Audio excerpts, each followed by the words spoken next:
Hello दोस्तों, आप सभी का स्वागत है मेरे YouTube चैनल पे। आज की इस वीडियो में हम बात करने वाले हैं कि कुछ देश के कुछ ऐसे पावर प्लांट्स हैं जिसमें कि कोयले की शॉर्टेज है। ये उन पावर प्लांट्स ने गवर्नमेंट को ये चीज़ बताई है कि उन पावर प्लांट्स में जो कोयले की शॉर्टेज है, जो क्रिटिकल स्टेज पे कोई पावर प्लांट आ जाता है जब कि उसमें 7 दिन से कम का स्टॉक रह जाता है, और वही power plant super critical state में आ जाता है अगर उसमें 4 दिन से नीचे का कोयला का स्टॉक रह जाता है। तो जैसे आपको पता होगा कि हमारी जो मेनली जो पावर जनरेशन होती है, मोस्ट जो पावर जो सबसे ज्यादा जो पावर जनरेशन होता है देश में, वो कोल बेस्ड पावर जनरेशन होता है। अगर हम मेगावाट्स में बात करें तो 2,0805 मेगावाट्स जो पावर का जनरेशन होता है वो कोयले से होता है। जिसमें कि जो पावर प्लांट्स हैं उन्होंने बताया कि लगभग 90,000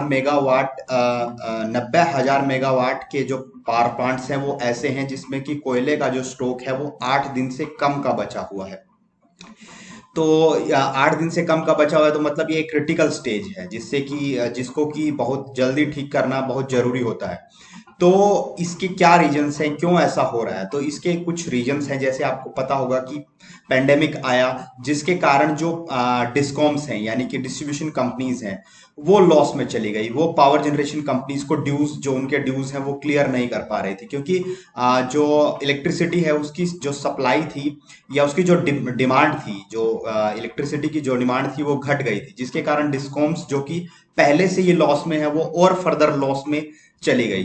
जिसके कारण जो वो जनरेशन कंपनीज हैं, जनरेशन कंपनी जैसे कि एनटीपीसी होगी, उनके ड्यूज वो क्लियर नहीं कर पा रही थी।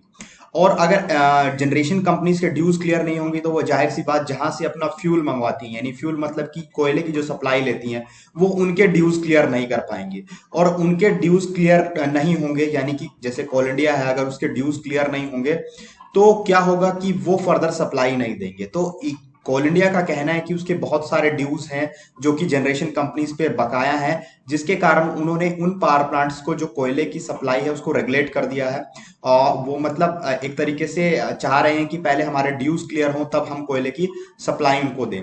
एक रीजन तो ये है। दूसरा रीजन ये है जो कि कहना है, कोल इंडिया के लोगों का भी कहना है कि जो पावर जनरेशन कंपनीज हैं वो खुद स्टॉक नहीं रखना चाहती हैं, यानी कि वो खुद स्टॉक मेंटेन नहीं करना चाहती। उनको भी नहीं मालूम था कि इलेक्ट्रिसिटी की डिमांड इतनी बढ़ जाएगी, क्योंकि जुलाई और जो जून और जुलाई है उसमें इलेक्ट्रिसिटी की जो डिमांड है वो बढ़ गई है, क्योंकि सिचुएशन नॉर्मल होने लगी उस टाइम के बाद। इससे पहले सिचुएशन पेंडेमिक के कारण खराब थी, जिसके कारण जो जो कि पावर जनरेशन कंपनीज हैं वो स्टॉक नहीं रखना चाह रही थी कोयले का स्टॉक। वो क्योंकि कोयले का स्टॉक रखना भी एक बहुत बड़ी प्रॉब्लम है, ये सबके लिए प्रॉब्लम है, कोल इंडिया के लिए भी प्रॉब्लम है और ये जो कि जनरेशन कंपनी है उसके लिए भी, क्योंकि कोयले को स्टोर करना मतलब कि उसमें आग लगने का खतरा है अगर हम ज्यादा स्टॉक रखेंगे तो वो नहीं रखना चाह रही थी, क्योंकि इलेक्ट्रिसिटी की डिमांड नहीं थी, जिसके कारण ये प्रॉब्लम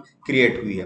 दूसरी चीज है, कोल इंडिया ने भी सिचुएशन को देखते हुए अपना प्रोडक्शन कम किया था, और पिछले साल आपने जैसे देखा होगा कि प्रोडक्शन कम हुआ था as compare to last financial year.